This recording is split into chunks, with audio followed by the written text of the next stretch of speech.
Poonam Badgujar, Senior Chemistry Faculty in Vidya Mandir classes. Today we are going to cover the booster lecture. This is the third lecture we are going to cover, where we are going to discuss something about the mole. This is a very new chapter, so don't worry about it. Just be with me. Right?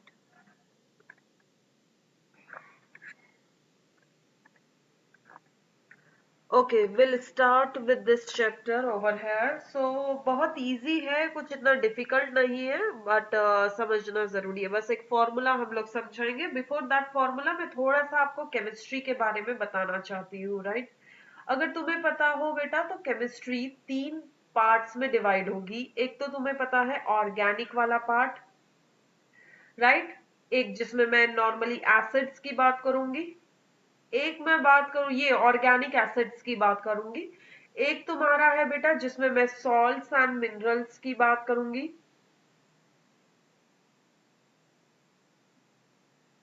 तीसरा part होता है कुछ numerical point of view से जो important chemistry है numerical के लिए, तो इसे कहा जाता है ऑर्गेनिक केमिस्ट्री, इसे कहा जाता है इनऑर्गेनिक केमिस्ट्री. राइट, और इसे कहा जाता है न्यूमेरिकल पॉइंट ऑफ व्यू से जो केमिस्ट्री पढ़ी जाती है उसे कहा जाता है बेटा फिजिकल केमिस्ट्री. अभी के लिए यही जान लो, बहुत इंपॉर्टेंट है. ये जो मोल है ना वो अब इसका पार्ट है, न्यूमेरिकल पार्ट है, तो वही हम लोग इधर पे करने वाले हैं. राइट, तो देखो बहुत ध्यान से समझने की कोशिश करना, सिर्फ एक फॉर्मूला है, बाकी कुछ नहीं है. देखो, जैसे बेटा मुझे पता होता है कि 1 dozen of banana, if I go to the shopkeeper तो 1 डजन ऑफ बनाना की बात करता है, तो शॉपकीपर मुझे कितने बनाना देगा? You will know that this thing is the 12 bananas the shopkeeper will give me. Right, अगर मैं वहीं पे बात करूं बेटा कि एक डजन मुझे एप्पल्स चाहिए, तो शॉपकीपर मुझे कितने एप्पल्स देगा?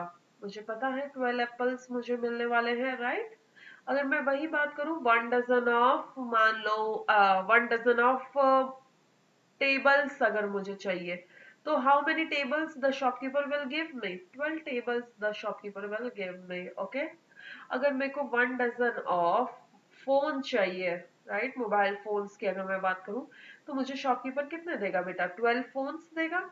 वहीं पे अगर मैं बात करती हूँ कि तुम्हें एक चीज तो पता है, क्या है कि 1 डजन का मतलब 12 होता है, इतनी चीज कंफर्म है. राइट, इतनी चीज कंफर्म है कि 1 डजन का मतलब क्या होता है बेटा? 12 होता है. वहीं पे अगर मैं बात करूँ ना कि जैसे जैसे डिमांड हमारी अलग अलग हो रही है, वो 12 की क्वांटिटी भी अलग हो रही है. अगर मुझे बनाना चाहिए तो,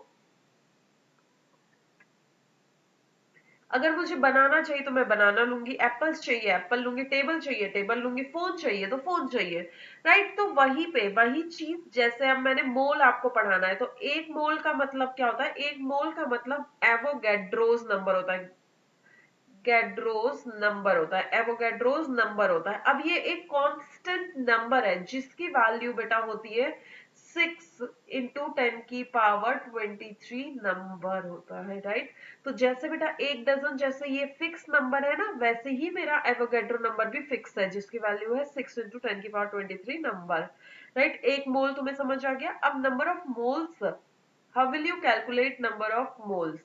तो नंबर ऑफ मोल्स कैलकुलेट करने के लिए फॉर्मूला है मेरे पास बेटा मास बाय में मोलार मास. मैंने आई थिंक तुम्हें मोलार मास कैलकुलेट करना सिखाया है. राइट, अब मैं मोलार मास तुम्हें कैलकुलेट करना सिखा रही हूँ, ये देख लो एक बार. अगर नहीं आता है तो कोई बात नहीं है, हम लोग दोबारा से यहाँ पे कर ले रहे हैं. मोलार मास या फिर मॉलिक्यूलर मास, या फिर मैं इसे एक और नाम से जान सकती हूँ बेटा, मॉलिक्यूलर मास को कैलकुलेट करना मैं सिखा रही हूँ. देखो बहुत ध्यान से समझने की कोशिश करना. अगर मैं पहला एग्जांपल लेती हूँ वाटर. राइट, तुम्हें एटॉमिक मासेस मैंने सबके लर्न कराए हैं, हर एक एटम्स के लर्न कराए हैं, तो बस वही यूज करना है मुझे यहाँ पे इनके मासेस को कैलकुलेट करने के लिए. तो सबसे पहले हाइड्रोजन, कितने हाइड्रोजन है बेटा? 2 hydrogen are there plus 1 oxygen is there. Okay, okay, तो यहाँ पे बेटा 2 इंटू कितना, हाइड्रोजन का मास कितना होता है बेटा? 1 ग्राम होता है, प्लस एक ही ऑक्सीजन है, ऑक्सीजन का मास कितना होता है बेटा? 16 ग्राम होता है. तो टोटल कितना हो जाएगा बेटा? ये 18 ग्राम हो जाएगा. सेकेंड, अगर मैं कार्बन डाइऑक्साइड की बात करती हूँ तो बहुत ध्यान से समझने की कोशिश करना बेटा।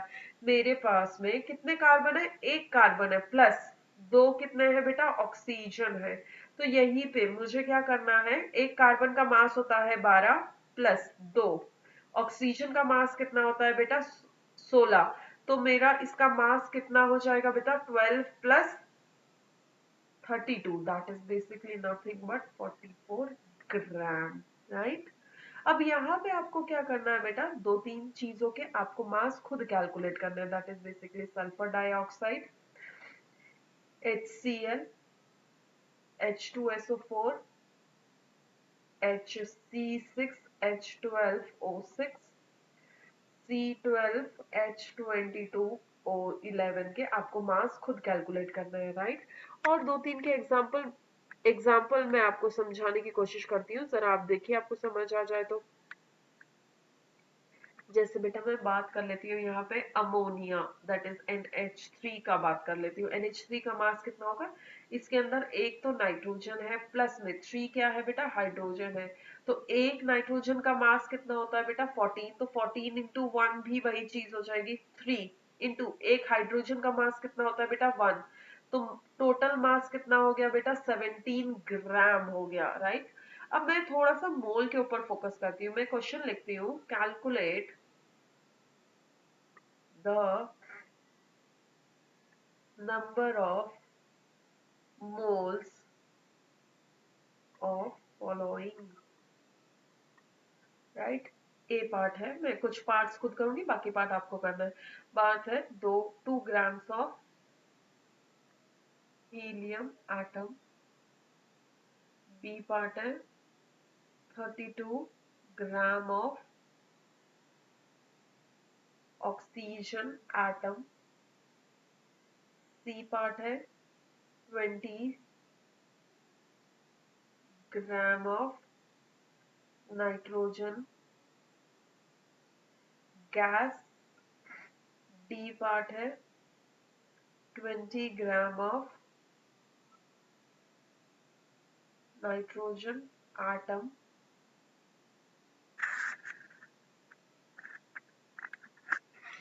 यहाँ पे मैं अगर करके दिखा रही हूँ तो मैं दो लास्ट के 2 पार्ट्स ले रही हूँ बेटा, remaining you have to do by yourself. ये देख लो, सबसे पहले मैं सी और डी पार्ट की बात कर रही हूँ। सी पार्ट की बात करते हैं। सबसे पहले मुझे नंबर ऑफ मोल्स निकालना है, तो नंबर ऑफ मोल्स का फॉर्मूला क्या होता है बेटा? नंबर ऑफ मोल्स का फॉर्मूला होता है मास बाय में molar mass, right. Number of moles is equal to mass by molar mass. मैं कैपिटल में मतलब सिंबॉलिक फॉर्म में लिख रही हूँ, राइट। अब मुझे बेटा क्वेश्चन में गिवन क्या है? मास ऑफ नाइट्रोजन एटम का मास दे रखा है। कितना दे रखा है बेटा? 20 ग्राम। तो देखो यहाँ पे ये जो मास होता है, ये कौन सा मास होता है बेटा? Given mass. तो गिवन मास कितना? इतना। अब मोलार मास तो आप डायरेक्टली खुद ही कैलकुलेट कर सकते हो, जो मैंने अभी सिखाया आपको। नाइट्रोजन एटम कैसे रहता है? सिर्फ नाइट्रोजन होता है, तो उसका मॉलिक्यूलर मास आप कैसे का, सॉरी, मोलार मास कैसे कैलकुलेट कर सकते हो बेटा? Molar mass of nitrogen atom कैसे कैलकुलेट कर सकते हो? इसका मास होता है बेटा 14 ग्राम्स, ठीक है। तो नंबर ऑफ मोल्स क्या हो जाएंगे बेटा? मास, मास गिवन कितना है? 20। मोलार मास कितना बेटा? 14।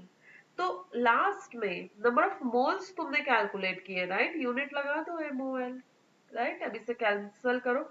2 7 जा 14, दैट इज बेसिकली 2 1 जा 0, 2 1 जा 0, और ये आ गया 2 7 जा 14। तो आंसर आ गया बेटा 10/7 मोल, राइट। आपको समझ आया होगा। बहुत ध्यान से समझने की कोशिश करना। नाइट्रोजन एटम की बात कर रहे हैं तो 20 नाइट्रोजन एटम का मतलब सिंगल नाइट्रोजन, ओके।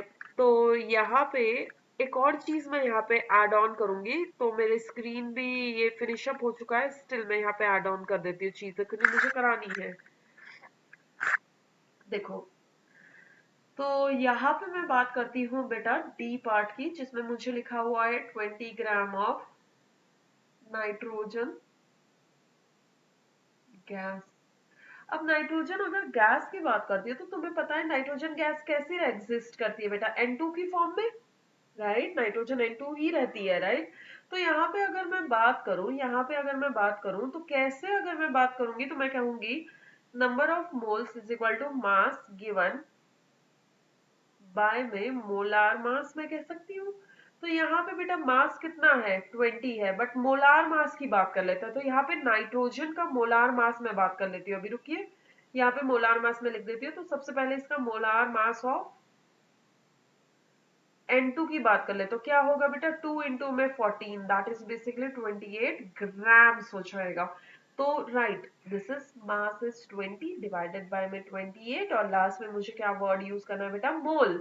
तो आंसर कितना हो जाएगा, दिस इज बेसिकली 2 1 जा 10, 2 1 जा 2, और 0, दिस इज 2 1 जा 2 4 जा, and this is 5 divided by में 7। आई थिंक इतनी कैलकुलेशंस आप कर पाओ तो this is nothing but a mathematical expression. सिर्फ एक फॉर्मूला यूज करना है, वैल्यू पुट करनी है, मेरा काम हो गया। और मोलार मास मैं आपको निकालना बता ही चुकी हूँ। अब एक बार कोशिश करिए बेटा, नहीं होगा तो will do in our zoom classes, don't worry about it.